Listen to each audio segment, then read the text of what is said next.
Hi guys, Ingenium here. I just want to make a quick video about how to get a little bit more MPG out of your Lexus GS450H. This might apply for the LS600H, but I've never driven one, so I'll just say it's for the GS450H.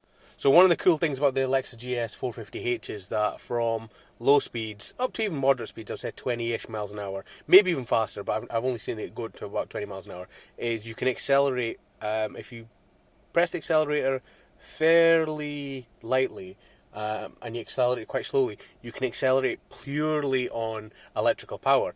It's cool because it's silent, and then obviously you're not using fuel, so people think, okay, great, I'm getting a lot of MPG. But with this being a self-charging hybrid, I'm using air quotes there, there's no free lunch in the sense that whenever you use your battery, it has to be replenished and charged by the engine anyway. So I don't think that's the best way to get the highest MPG. Now, to go in electric-only mode, generally you need a few criteria. One of the things is a temperature, like today it's -1, possibly even colder. The engine's running a lot longer than what I normally would. The battery system is obviously working, but it's not switching off the engine as much as it would do as if it was maybe 3 or 4 degrees. So temperature definitely has a part to play in this. The other thing as well is engine temperature as well. So if you start the engine, I think the car will try to heat up the internal combustion engine first, maybe for the catalytic converters, maybe for the coolant, just so you can get the heat in the cabin. I'm not 100% sure, but it definitely seems to want to heat up the engine. Once the engine's up to full operating temperature, usually as you're driving, the engine will cut in and out, and obviously you can accelerate purely on battery power. So the way I would personally change your driving habits, if you're seeing a little bit low MPG, or even if you just want to eke out a little bit better MPG, is so don't accelerate using purely electric. It takes a lot of battery power.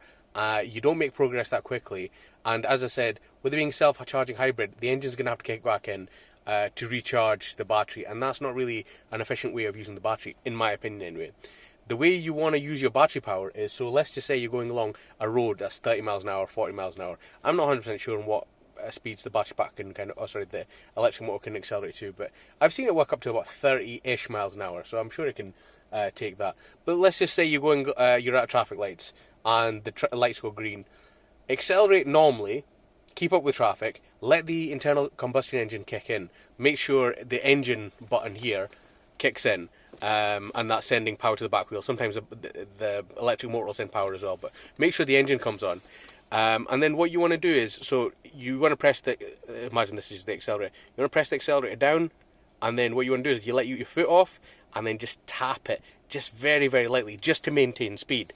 So then what that'll do is that'll cut off the engine here to the rear wheels, and then the only thing that'll be working is electric motor to the rear wheels.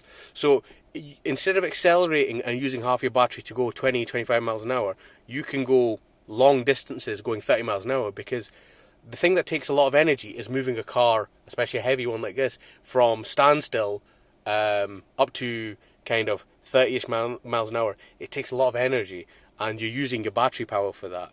Whereas if you use the internal combustion engine, which is a powerful engine, you're only using it for a couple of seconds to accelerate up to speed, which is safer as well, in my opinion, and then you're letting that electric or battery power do the rest of the work. When you're going a steady speed, it doesn't need that much power to maintain that speed, so you're using very little battery to travel a lot of distance, and the longer the internal combustion engine's turned off, technically the better your MPG is. So I've personally found that's the best way to eke out the best MPG out of this car, personally. And again, with the whole driving it on electric only thing, people are trying to eke out as much as they can, but the battery pack isn't that big on this car. And when I said about there's no free lunch as well, so let's just say you drive to work. Let's just say you drive to work and it's downhill. So you drive downhill and you get all that regen, which is only a small fraction of the power that you expend, but still you're getting all that regen downhill. But then when you come to go back home from work, just pretend it's all uphill then, isn't it? So then all that energy that you gained, you're technically expending again, or vice versa. But regen is the most efficient way of getting power back into the battery bank, into the battery pack. Sorry, I'm not saying it's the only way, but it is the most efficient way. So you want to try and judge when you're slowing down. You obviously use your brakes and stuff like that. I mean, I don't want to say go flying into traffic for the sake of a little bit of battery. But, you know, just thinking ahead and all that kind of stuff, that'll help you get as much regen as possible. But just remember that regen's only a very small percentage of what you're using to accelerate. And in my opinion, the most efficient way is to accelerate using the internal combustion engine and then maintain speed using the battery pack. This doesn't work on speeds over, I think, 40 miles an hour or 30-something miles an hour. So on the dual carriageway, motorway, 70 miles per hour, 60 miles per hour driving, this won't work.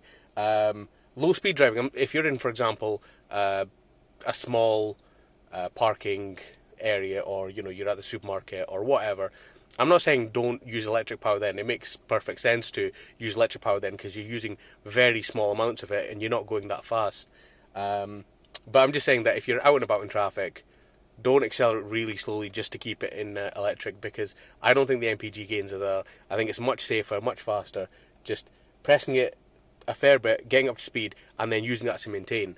And like I said, maintaining speed is a lot easier and less taxing on the battery pack. So just wanted to reiterate, in my opinion, the best way to get the best MPG is, so imagine this is the throttle pedal, accelerate, and then what to do is let off once you're at your thinking speed, and then just tap your toe on it, just enough to get the electric power going from the battery to the rear wheels and to maintain speed. In my opinion, that's just the best way to get the best MPG. Try it out, see what you think, let me know. Cheers. So hopefully that helps you guys. Obviously, like I said, temperature is a big thing to do with it. With it being -1 today, the car's not really wanting to switch off. Like normally I'm sitting here now, I've not got the air conditioning on or anything like that just because I don't want any sound for the video, but normally the car would just switch off and it'd be happy, but now the engine's running kind of continuously, I think because it is cold. So there is conditions that must be met in this car. It must be an internal temperature thing, it must be an external temperature thing, maybe even a battery temperature thing. So that battery was getting a little bit low, so now the engine is using its generator, or one of the motors possibly, to actually generate electricity for the battery, so it's going back in. When you're driving down the road to charge up the car, this will be doing this automatically anyway. So if you're using all your energy to kind of accelerate using electric only, then this is how it'll kind of regain that power, because it can't let the battery get too low as well, because obviously it has to keep it in that kind of sweet spot, I think 20% to 80% and all that kind of stuff. I mean, it's very rare that you see these empty, it's very rare that you see them full. I think I've seen mine like maybe 90% once, and I've never seen it below 2 bars, so obviously that's the way batteries work and it keeps it in the optimal condition. Anyway, hope that helped you guys. Cheers.